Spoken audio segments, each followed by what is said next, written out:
Oke, ini kita bersama dengan orang-orang nganggur, ada Bang Ocit, ada Ekopi Fibermed dari Bali Parawangsa, dan ada saya yang warnanya kaosnya sama dengan bukunya. Kita akan ngobrol soal buku ini, Martabat Petani Hutan, karya dari Erna Rosdiana dan Johanna Ernawati. Kita kemarin punya tanggungan untuk mereview bukunya. Yang tukang reviewnya ada Bang Ocit, komentatornya ada Pak Eko, saya artinya ya nggak ngapa-ngapain. Kita mulai dari fisiknya dulu, Bang Ocit. Secara fisik ini buku ini, nah ini gimana? Ya, terima kasih. Buku Martabat Petani Hutan karya Erna Rosdiana dan Johanna Ernawati.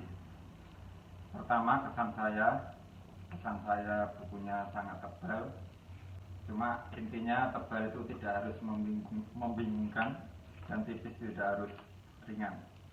Ini bercerita tentang sejarah para petani di Indonesia. Latar belakangnya daerah Sunda, dimulai dari tahun 1960. Mengisahkan kehidupan para petani secara dekat. Kegiatan mereka dari budaya, dari ekonomi, dari kegiatan sehari-hari. Cukup bagus untuk dinikmati dan cukup ringan, tidak terlalu berat jika dibaca. Hanya tebalnya saja yang mungkin agak mengerikan. Kalau Pak Eko ini kan ada ilustrasinya, Pak Eko. Oh iya. Nah, Mantap. Cocok nggak ini? Ilustrasi cover lah, cover dulu. Pak Eko ini sering bikin cover buku. Tapi biasanya karena bukan dia yang bikin, dia akan covernya ini gimana? Ada di dalamnya juga ada ilustrasi Pak Eko. Katanya apa jenis vignette ya? Semacam vignette ya? Vignette. Ini covernya kalau menurut saya sangat simpel. Cuma hanya menggunakan warna monokrom ya, ini hitam putih saja. Kemudian dengan latar belakang dominasi kuning. Terus tata letaknya sudah oke menurut saya. Enak ya? Enak. Jadi di sini ada petani ya, di sini ada petani. Terus di sini juga ada ikon padi juga. Cuman kalau menurut saya ini misalnya kalau figur ini saya melihat figurnya kok kayak figur yang figur Jepang. Tapi ya nggak apa-apa sih. Cuman kalau menurut saya itu kalau misalnya diganti dengan kalau saya pribadi ya, ini figurnya figur misalnya petani menggunakan topi-topi petani, ya, tapi apa samping itu lah. Lebih jelas kalau dia petani. Jelas kalau dia petani. Kalau ini soalnya saya lihat dari segi wajah itu memang kayak terlalu Jepang banget. Ya, mungkin ilustratornya juga terpengaruh dengan ketika dia buat komik Jepang mungkin gitu. Belakangnya juga ada monokrom juga ya ini ya. Ini ada kota-kota, ada hutan, kota, atau mungkin ini ada orangnya. Iya. Ini mungkin saya juga belum baca sih, cuman mungkin ini dari kumpulan semacam cerita yang tadi ya menggambarkan mungkin akan berbicara tentang perkotaan, tentang hutan gitu. Jadi simbol-simbol di sini sudah saya anggap mewakili gitu. Warnanya mencolok ya? Warnanya sangat menggoda. Kuning jadi. Dan memang sedang tren kalau sekarang ini buku warna kuning sedang tren. Nyanyi kita kuning. Ada juga di dalamnya ilustrasi. Cuman sedikit ilustrasinya. Minimalis juga ini. Ya, memang gaya Jepang itu kelihatan. Iya. Ini juga pengaruh kebiasaan biasa bikin komik kayaknya. Kayaknya sih ya. ilustrasinya ya. Bang Ocit tidak habis ini baca? Baru separuh. Separuh ya. Jadi separuh. kalau orang serius membaca itu memang nggak bisa langsung sekalian ya. Jadi memang lebih nikmat ketika Ini kalau menurut Bang Ocit ini kan terdiri dari bab per bab. Nah ini bab per bab saya kan juga belum baca. Bab per bab itu rangkaian atau cerita yang terputus-putus? Dari bab 1 sampai 8 itu beda. Jadi Beda cerita, ya? kurun waktu beda, tokoh beda, cerita beda. Dan saya lebih tertarik itu di bab yang ketiga. Mungkin saya lebih bisa memahami daripada yang bab pertama tahun 60-an. Jadi konfliknya menarik ya? Ya, Cerita konfliknya di dalam ini menarik. Ini kan kalau kita lihat ini memang kecuali bab 8 ya. ya, Kalau bab 1 sampai bab 7 ini kalau kita lihat sekilas itu judulnya tentang nama orang ya. ya. Iya betul ya. 1 sampai 7 nama orang. Nama orang ya. Yang Memang terakhir, dia menceritakan orang per orang ya. orang per orang. Dengan latar belakang daerah yang berbeda-beda, dengan konflik yang berbeda-beda pula. Dan di buku ini yang saya anggap kekurangan sedikit lah, itu dialognya sangat sedikit. Kurang dialog. Ya, kurang dialog. Jadi umpama 10 halaman itu dialognya hanya 1 baris 2 baris yang 6 cerita. Ya. Sudah kamu. Ya mari. Ya, kata. Apa-apa, kita lanjut aja. Ya. Kita Pak Eko biar terima Coba. kasih dulu. Paling mami Pak ya. Iya. Terus kalau gaya bahasanya gimana ini? Gaya bahasa ini walaupun dari orang-orang resmi perhutanan ya, Erna Rosdiana sama Joana Nawati, tapi saya rasa ini bahannya sangat lugas, sangat mudah dipahami, dan saya rasakan tulisan ini halus dan renyah. Dan setelah saya membaca buku ini, yang saya rasakan bahwa ternyata di Indonesia ini yang paling mahal adalah kejujuran. Bab 1 sampai bab 8. Ya. Ya. Kejujuran menjadi poin dalam buku ini. Tadi ada ini apa ini? Nah, di buku ini, di buku ini Ya. ketika Mila mencari data di perpustakaan, dia tidak menemui data-data tentang masalah hutan. Akhirnya divisi sama temannya. Saya punya buku Pramudia Anotatur, walaupun itu fotokopian. Dan ternyata di buku ini tahun 80, bukunya Pram itu masih dilarang. Oh, yang ini, ya, Bumi masih Manusia sangat ini. sulit. Judulnya Bumi Manusia. Jadi di cerita ini Mila mencari buku ini Mencari buku ini sebagai referensi. sebagai referensi, karena di perpustakaan kampus kurang literatur masalah Karena hutan. memang waktu itu ini dilarang beredar Ya, bebas. termasuk tahun itu masih dilarang. Jadi Mila akhirnya terpengaruh dengan buku ini, Buku Pram, perlawanannya ya. ya, perlawanan. Kalau ini apa ini Pak? Oh ya, ini bawa dari rumah ini. Iya. Ini punya siapa ini? Ini namanya ani-ani. Ani-ani. Dulu ini alat untuk memotong padi. Caranya gimana? Dulu memotong padinya itu seperti ini. Jadi padinya itu dijepit sama jari telunjuk sama jari tengah. Jadi dijepit. Mana pastinya mana? Pasti. Misalnya itu. Misalnya. Jadi 2 jari yang berfungsi Untuk sangat lembut memotong padi. untuk memotong padi. Itu disebutkan di sini. Disebutkan namanya ani-ani. Sebelum era Pak Soeharto, Belum padi gogo. ya, sebelum era Pak Soeharto masih memakai ini. Di era Pak Soekarno masih memakai ani-ani. Belum sabit ya. Belum Nah, sabit. kau pernah bikin? Kalau Pakai. pakai oh. Enggak, ini zaman nenek saya dulu.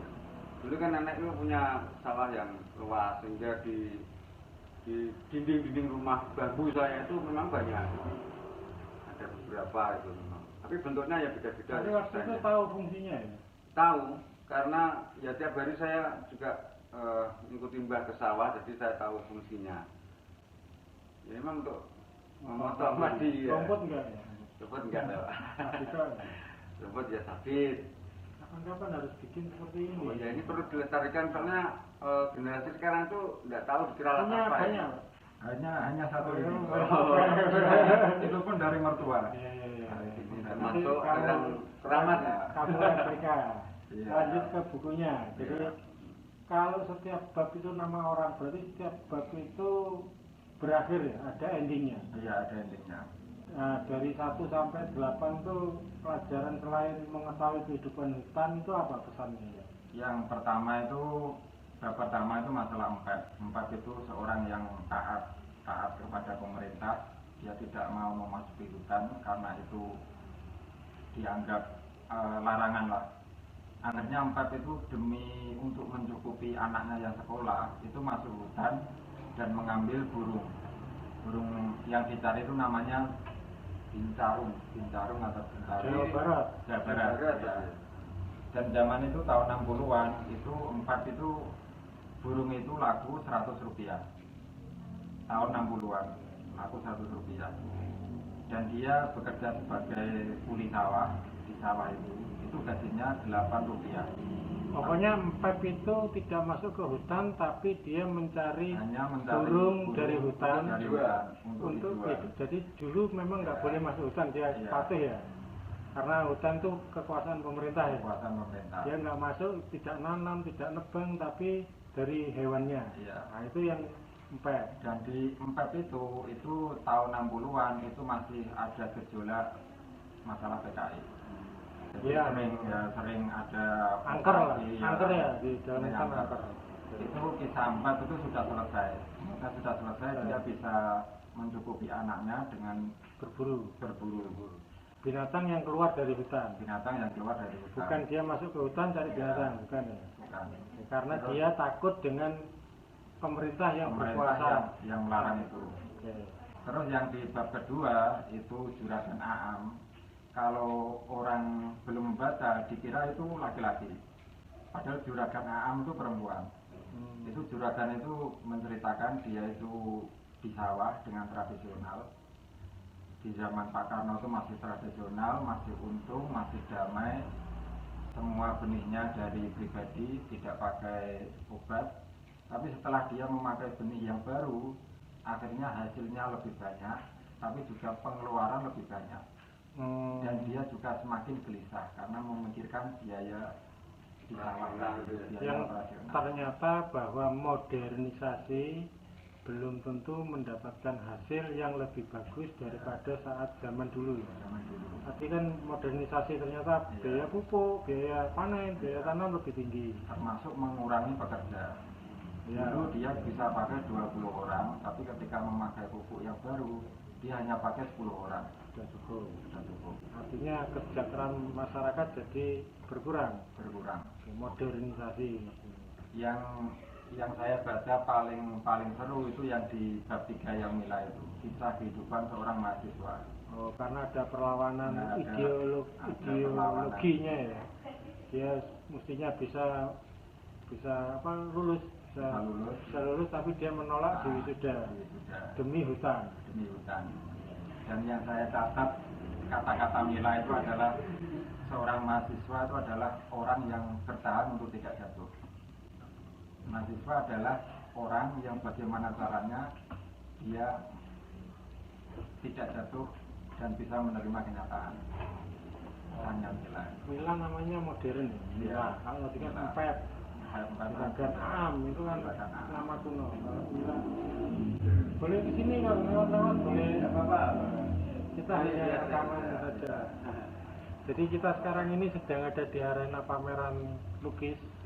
Dan kebetulan ada pengunjung yang sebenarnya kita lebih malu daripada mereka, tapi nggak tahu kenapa mereka yang lebih malu ya. Nah, ini di Bali Parawangsa. Jadi ini buku memang semacam pada kisah real, tapi disajikan seakan-akan drama ya. Padahal ini kisah real dari penggalian data yang dilakukan oleh penulis. Pengalaman orang lain. Pengalaman orang lain yang tiap bab. Jadi ada si A cerita soal ini dulu, ada seperti ini. Lalu sama dia dirangkai menjadi sebuah cerita. Yang mencari buku tadi yang bab Mila. Oh, Milanya tuh ya.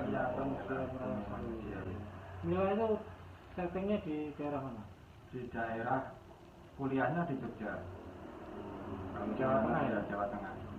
Dia meneliti sampai di Sumatera, sampai di Kalimantan, dia observasi masalah hutan. Nanti dilanjutkan dengan bab-bab yang lain, mungkin semakin, biasanya kan kalau buku itu kan semakin ke belakang semakin lega, ya. Semakin lega, maksudnya mengerti jawabannya, hubungannya ternyata antar bab. Ini pantasnya dibaca oleh kelompok apa nih? Satu ya mahasiswa yang berpikir tentang masalah sosial, kedua yang masyarakat yang peduli dengan hutan, lingkungan hidup lah. Tambah ya, jadi di buku ini ada istilah yang beberapa kali kita yel-yelan. Jadi ternyata istilah pertanian yang ada di Sandur Bojonegoro. Jadi di awal-awal ini disebutkan ada kata-kata balong. Ya, Jadi balong itu adalah nama tokoh Sandur, anak wayang Sandur, namanya Balong. Yang ternyata memang benar bahwa Sandur itu ada hubungannya dengan pertanian hutan. Nah ini buktinya kita dapatkan di sini, balong yang diartikan sebagai kolam kecil. Kolam kecil. Jadi kalau ada wak tangsil, kita sudah tahu wak tangsil itu adalah semacam lumbung. Kemudian cawi itu cuci tangan, bisa menanam cuci tangan. Kemudian petak itu kotak-kotak sawah. Nah kemarin balong itu kita sempat belum ketemu pasti bahwa balong itu ada yang mengartikan dia got, saluran air, ada yang mengartikan jalan tembus, jalan tembusan, lompongan. Nah kalau di sini diterjemahkan balong itu untuk pengairan sawah. Sekarang mungkin embung ini ya? Bukan?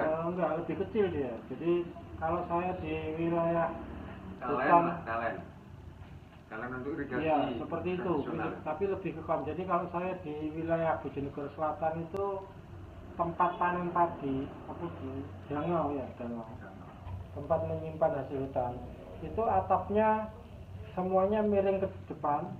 Kemudian dia pakai talang. Kemudian di bawahnya ada kolam kecil, biasanya dilapisi plastik. Nah itu untuk tada hujan.